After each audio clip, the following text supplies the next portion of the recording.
নমস্কাৰ বন্ধু বান্ধৱীসকল আপোনালোক সকলোকে মোৰ ইউটিউব চেনেল 30s কালেকশ্যনলৈ স্বাগতম জনাইছোঁ। আজি আপোনালোকৰ মাজলৈ আনিছোঁ এখন বেডশ্বীট আৰু পিলো কভাৰ। কেনেকৈ মই ডিজাইন কৰিছোঁ চাওকচোন বাৰু।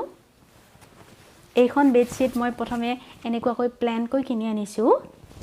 কিনি আনি পেলাই এইখনত মই ফেব্ৰিক কৰিছোঁ। এই কোনবিলাক যে আছে বিছনা চাদৰখনত কোনবিলাকত মই ৰ'জ দি দিছোঁ। এনেকৈ ডাঙৰকৈ ৰ'জ আঁকিছোঁ, পাহিও দিছোঁ ৰ'জৰ আৰু কলিটিও দি দিছোঁ। চাওক চাৰিওটা কোণতে এনেকুৱাকৈ দি দিছোঁ, চাৰিওটা কোণত। তাৰপিছত বিছনা চাদৰখনৰ মাজৰ ফালে মাজত নহয়, অলপ মাজৰ ফালে অলপ কাষবিলাকত অলপ এৰি পেলাই মই মাজ অংশত কি কৰিছোঁ, এনেকুৱাকৈ লতা লতাকৈ ডিজাইন কৰিছোঁ। আৰু সেই লতাবিলাকৰ কোণটোত আকৌ এনেকুৱাকৈ এটা ফুল দিছোঁ। এনেকুৱাকৈ চাওক কোণবিলাকত এনেকুৱাকৈ আকৌ ফুল দিছোঁ। দি পেলাই বিছনা চাদৰখনৰ একদম মাজত কি কৰিছোঁ, এনেকুৱাকৈ চাৰিও কোণতে যে দিছিলোঁ ৰ'জবিলাক, সেই ৰ'জবিলাককে আকৌ এনেকুৱাকৈ জইন কৰিছোঁ। জইন কৰি পেলাই আকৌ বাউণ্ডাৰী দি পেলাই এতিয়া ৰ'জবিলাকৰ ঠাৰিডালত কি কৰিছোঁ, বাউণ্ডাৰী দি পেলাই আকৌ বুটা লগাই দিছোঁ। এনেকুৱা চাওকচোন বাৰু কি ধুনীয়া দেখা হৈছে। আপোনালোকেও ঘৰত এনেকুৱাকৈ কৰিব পাৰে। এখন উকা কাপোৰ কিনি আনি পেলাই এনেকুৱাকৈ ডিজাইন কৰিব পাৰে। অকল যে এইটোৱে কৰিব লাগিব তেনেকুৱা নহয়, আপোনালোকে বিভিন্ন ধৰণৰ ডিজাইন কৰিব পাৰে। কম খৰচত কম সময়তে হৈ যায় আৰু দেখিবলৈ বৰ ধুনীয়া হয়। কাৰণ কি হয়, নিজ হাতে কৰা বস্তুবিলাকৰ সদায় আদৰ এটা বেলেগ থাকে আৰু মানুহে দেখিলেও যেতিয়া সুধিব এইখন কোনে কৰিছে, নিজে ক'বও ভাল লাগে।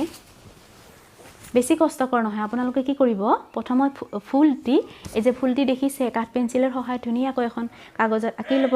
কাগজ আঁকি পেলাই আকৌ ইয়াতে এনেকুৱাকৈ আঁকি ল'ব। চাওকচোন বাৰু মই কেনেকৈ দিছোঁ। মোৰ নেক্সট ভিডিঅ'টোত আপোনালোকক কেনেকৈ ফেব্ৰিক কৰিলোঁ আৰু কেনেকৈ বগাবিলাক যে দিছোঁ ৰ'জটোৰ মাজত, গোটেইখিনি মই দেখুৱাম আপোনালোকক। আজি কাপোৰখন দেখুৱালোঁ, নেক্সট হেৰিখন দেখুৱাই দিম আপোনালোকক কেনেকৈ মই ফেব্ৰিক কৰিলোঁ এইখন। এতিয়া আপোনালোকক দেখুৱাইছোঁ পিলো কভাৰটি মোৰ পিংক কালাৰৰে হয়। কিন্তু মই ফুলকেইটি আগতে বেলেগ বেলেগকৈ অঁকা আছিলে, মানে ফেব্ৰিক কৰিছিলোঁ, সেইকাৰণে ডিজাইনবিলাক বেলেগ হৈছে। এনেকুৱাকৈ কৰ্ণাৰবিলাকত এনেকুৱাকৈ দি দিছোঁ ধুনীয়াকৈ। দি পেলাই এইটো পুৰণা হৈছে, পুৰণা হ'লেও ডিজাইনটো আপোনালোকক দেখুৱাই দিছোঁ বাৰু। এনেকৈ পাহিবিলাক দিছোঁ আৰু ফুলটো যিকোনো ধৰণৰ ফুল আঁকিব পাৰে, মাত্ৰ আপোনালোকৰ কালাৰ মেটচিংটো ঠিক হ'লে ফুলবিলাকৰ শ্বাইনিংটো বেছি হয়। চাওকচোন কেনেকৈ দিছোঁ। এনেকুৱাকৈ ধুনীয়াকৈ দিব। পাতবিলাক কচু পাতৰ দৰে দেখিবলৈ পোৱা গৈছে।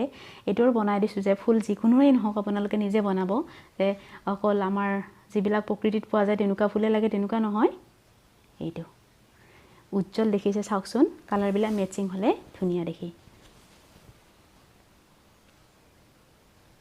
এইটো এতিয়া আপোনালোকক এই পিলো কভাৰটো আৰু বেডশ্বীটখন দেখুৱালোঁ। মোৰ নেক্সট ভিডিঅ'টোত কেনেকৈ কৰিছোঁ, ইয়াৰ মাজত যে এই বেলেগ বেলেগ কালাৰ আকৌ লগাই দিছোঁ, কেনেকৈ ফাগবিলাক কৰিছোঁ, গোটেইখিনি আপোনালোকক ধুনীয়াকৈ দেখুৱাম। মোৰ নেক্সট ভিডিঅ'টো আপোনালোকে চাব।